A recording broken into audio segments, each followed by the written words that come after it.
traffic light system was a complete and utter waste of time. We also know that Boris Johnson thinks that Matt Hancock is effing useless. Well, we could have told him that. Why is it everything that I say comes true? 0344 499 1000 is the number. Helen Dale joins us in this hour.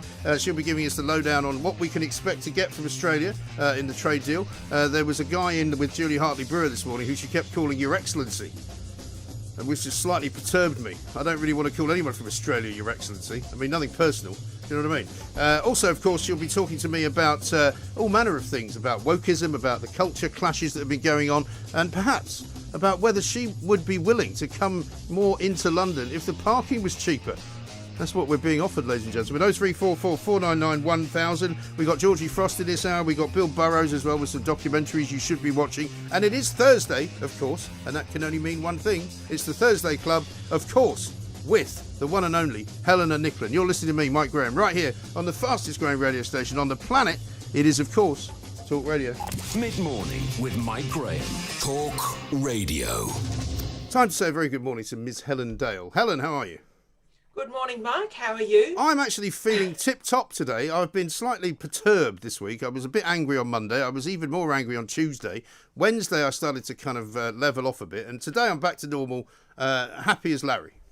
And being cheerful. Yeah. Yeah, I mean, I've got no reason to be... It's very humid here. Yes. Very, very humid. Yes, I mean, I'm looking out. It looks a little bit like sort of Singapore in the middle of October. Yes, it's very humid. It's cloudy here, but really humid, but still quite warm. Not as hot as yesterday. Yesterday was really properly hot. Yes. So much so, I was just telling your producer that my little cat Chili was trying to find the coolest part of the house and hide in it. It was too much for her. You've got to feel sorry for the animals when it gets that hot. Yeah. They're not keen. No, my dog doesn't like the heat at all. I mean, he just flops and becomes a completely useless lump.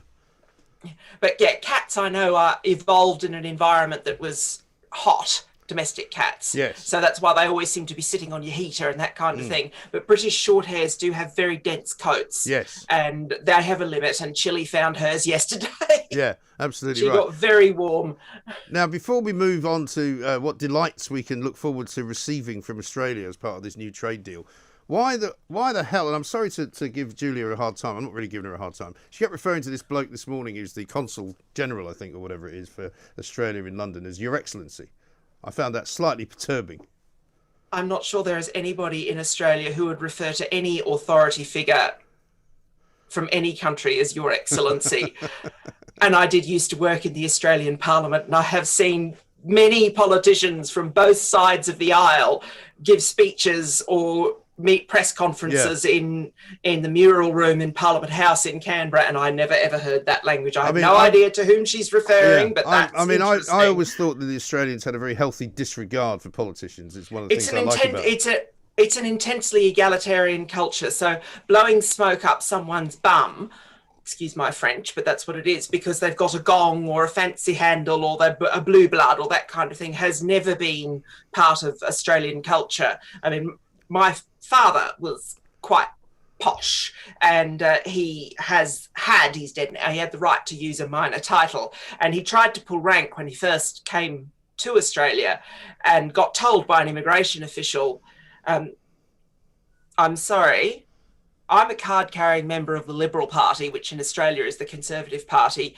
and you just must never do that in this country. People will think that you are out to lunch. Yes. And Dad never did it again.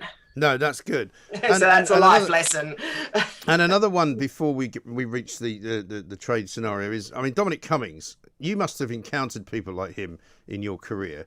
I think it's a bit of a shame that he's turned out the way that he's turned out, this kind of slightly obsessive, incredibly bitter and twisted individual who thinks that he's more powerful than he really is. Could have left a decent legacy, but instead is kind of ruining it for everybody. But one of the things that I find fascinating is that Boris Johnson is the sort of person that whenever people accuse him of things, it seems to increase his popularity. You know, the fact that he's Captain Teflon. Yes, if Keir Starmer was Captain Hindsight, it's Boris is Captain Teflon. But it's not even just that. It's the fact that actually people like it. It's not even that they don't like it, but they don't care. It's that they actually like it. I mean, I think most people that I've spoken to are rather pleased that he refers to his Secretary of State for Health as being effing useless. I mean, I think we've all worked with people like that, and we probably all called somebody that at some point or another. It may have been in a fit of pique, it may have been at a bad moment, but it's not. Yes. It's not a hanging offence, if you know what I mean. No, I mean, I do suspect that some of Boris's popularity does have its roots in the fact that he says what he thinks, although he is enormously advantaged over other people who try to do the same thing because he's funny. Yeah. And it's been my experience in working for politicians and being involved in politics, certainly in Australia, but I think it exists here, and it may have even come from the UK originally. This idea that someone who can brush it all off with a light touch and a joke seems to just be able to get away with anything.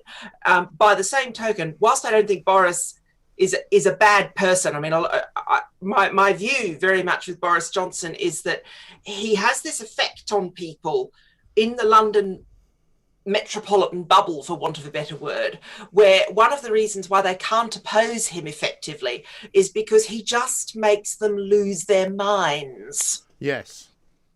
That he has that effect. Whereas Dominic Cummings, I mean, I've used this expression before on the Independent Republic, but he really is a walking exemplar of it. He was the type of boy who nobody wanted to dance with in high school. Yeah. And unfortunately, whilst that character flaw can be modified as people grow up, as they get older and learn to engage with others, some people never manage to do it. And I have encountered people like that in my life that are they're not bad people. I'm not saying this is the thing. You have to be measured with this. I don't think Dominic Cummings is a bad person. But the problem is the difference between him and Boris Johnson is that Boris Johnson, he's like, he's Falstaff. Yeah, exactly. Because thou art virtuous, dost thou think that there shall be no more cakes and ale? It's just, Falstaff is always the most popular character in the Henry plays of Shakespeare, and that is why. Yes. Whereas Dominic Cummings comes across as the opposite. Yeah, and it's incredible, isn't it, that he would spend this much time sort of getting nowhere. Because he's kind of getting nowhere. I mean, I was interested to hear a commentator this morning saying that he's kind of creating a framework, if you like, for when there is an inquiry, that people will have the view that it was all a bit chaotic. But I think we kind of knew that anyway. The care homes fiasco, to me, is indicative of chaos. You don't make a mistake that stupid unless there are problems organisationally with response to a pandemic. And we now know they didn't respond to they didn't plan for coronavirus, they planned for flu. The NHS, the sainted NHS, was probably put too high on a pedestal. So yes, it did become protect the NHS at the expense of people in care homes, that kind of thing. I mean, you can't deny that. It's impossible to deny it. No, although Hancock says, of course, that only 1.6% of people who went back into care homes from hospitals were actually infected with COVID. I don't know whether those are correct figures. He says they're Public Health England figures. I have no reason to disbelieve him, but it clearly wasn't a very good idea. But weren't you also astonished, as I was, Helen, yesterday, when Hancock gets up in Parliament and basically says that if you've been offered the vaccine and you decide not to take it, effectively, the NHS doesn't have a duty of care to look after you. An extraordinary thing to say. This is very, very dangerous in a universal healthcare system that is meant to be free at the point of use. Yeah. Although it is dangerous in any healthcare system that is meant to be universal, even if there is some element of co-payment, or if you have to pay first and then claim back, or even if it's part private like the Australian system, or the wholly private like the Singapore system. They're still universal like the NHS. They're just structured differently. And it is very dangerous to engage in that kind of rhetoric, because the next step is, we're not going to care for smokers, or we're not going to care for obese people, or we're not going to care for people who go to dodgy countries and get yellow fever. And this kind of thing has a kind of snowballing effect and is genuinely dangerous in my view. Yes, I found it extraordinary that he was even willing to say it in such a public forum, and he was getting quite a bit of support for it as well. And there's a whole kind of, and the same goes for the compulsory vaccination plan that they've got for care homes, which we're going to talk about a bit later. That so many people are quite happy to go along with it. It's authoritarian public health has always been a problem, and I mean, Christopher Snowdon at the IEA has been talking about this probably for a decade. And it is certainly true that some of the lack of preparation I know Public Health England has become a whipping boy because they can't use Microsoft Excel and all of that kind of thing. Yeah. But some of the problems that were generated with Public Health England were because they weren't focusing on the bread and butter of public health, which is things like epidemics and pandemics and so on and so forth. And they were busily going around telling everybody, not to smoke, or restricting the size of bottles of e-liquids that you can put in your electronic cigarettes, the vaping, they call it juice, the vaping fluid and that kind of thing. This is not what they should be doing. It's silly, particularly as they'd already acknowledged in the case of vaping that it was a very effective way to quit smoking. I'm happy to admit that I used it to quit smoking. So there you go. Yeah, I mean, that's the thing. It just seems to me to be extraordinary. Let's talk a little bit about this trade deal, because there's been much excitement about it. I've been describing it as a kind of backdoor trade deal because it's a trade deal that's been signed without any real actual detail of what's in it, which is an interesting way to do it. It's more like a memorandum of understanding. Yes. It's not quite. I mean, this is a sort of a subtle legal point, but I'll say it here because I think it's worth highlighting. In the law of contract, an agreement to agree in the future isn't binding.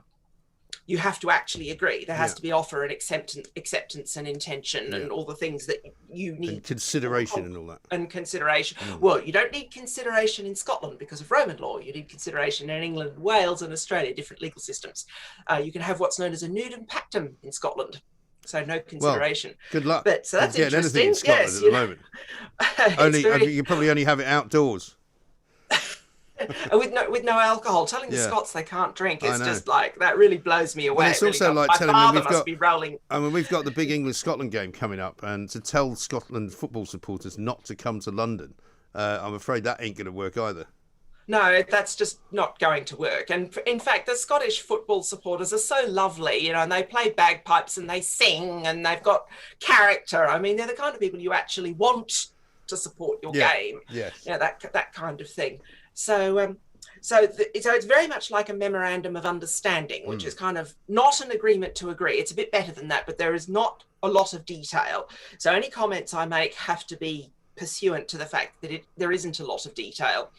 The clear things are they're introducing free trade in agriculture very slowly over 15 years as they gradually increase the cap on the amount of tariff-free agricultural produce that comes into the UK, particularly beef. And I honestly did expect that would happen, because despite what people have been saying, and there have been people on both sides of the aisle misrepresenting this, saying, oh no, it's too far away and Australian farmers have other markets and so on and so forth. It's not going to knock a hole in British agriculture. They're forgetting that before 1973, the United Kingdom sourced nearly all of its food from Australia, New Zealand and Canada. Right. And refrigeration and storage and freezer storage and transportation has come on in leaps and bounds since 1973. So yes, Australian agriculture, it is a behemoth. 8 of the 10 largest farms in the world are in Australia. There are farms in Australia that are larger than entire countries, small countries admittedly, but larger than entire countries. So yes, it is a behemoth. I knew that was going to have to be staged, or otherwise the farmers would have been overwhelmed. Yeah. I mean, I often say I support unilateral free trade, but I would not introduce it all at once. No. And so I expected that. And so how much will this be worth to Australia as a part of a sort of percentage of their exports then? I don't really know, because we don't have enough detail. People are bandying figures about, and I've seen, 1% and 10% and 5% all sort of floating around. But because we don't have the detail, we don't have the text of the agreement, I've got nothing I can do a legal analysis on, and I've got nothing I can go to my friends in DFAT and say, what do you make of this? What do you make of that? Because I don't have the text of the agreement. Nobody does. But it will mean that there will be a degree of return progressively over time for Australian agriculture to have entry to the UK market. Now, to a degree, this has already started with wine, but that happened for a different reason. What happened with wine is China basically imposed extraordinary tariffs and import controls on Australian wine. But because Australian agriculture is completely unprotected, there are no tariffs, there is no protection, it's very efficient. The vintners just pivoted very smoothly to exporting that wine that was not wanted by China to post-Brexit Britain. So I'm pretty confident what you'll see there with the wine is the price of Australian wine will drop. And that will be quite quick. That will happen fairly quickly. From the Australian end, something that is beneficial, and I can talk a little bit about this from personal experience, it became, unless you had an enormous amount of money, quite difficult in Australia in certain periods because of the UK pivoting towards the European Union, not only to buy a Jaguar at a remotely reasonable price, but you couldn't get parts for it. You couldn't get original Jaguar parts. And that problem will finally go away. And that's a good thing. I mean, my father was one of these people who was a Jaguar enthusiast, and he always wanted a Jag in the traditional British racing green colours. And he could afford it to buy the car new. But he said one of the reasons why he never did it was he said they have made it so difficult to source parts. You have to get them on what's known as the aftermarket all the time. And it really was very irritating. So that will be beneficial to people in Australia who are Jaguar enthusiasts. And also it will be beneficial to Jaguar Land Rover who are here. Listen, Helen, we've got to cut it short today. We've got to run because we've got lots going on, lots to do. Thank you very much indeed. Helen Dale, writer, lawyer, political commentator there. So Australian wine's going to get a lot cheaper. Great. Good news for the Thursday Club, which is coming up later on because it's Thursday. Of course, this is Talk Radio.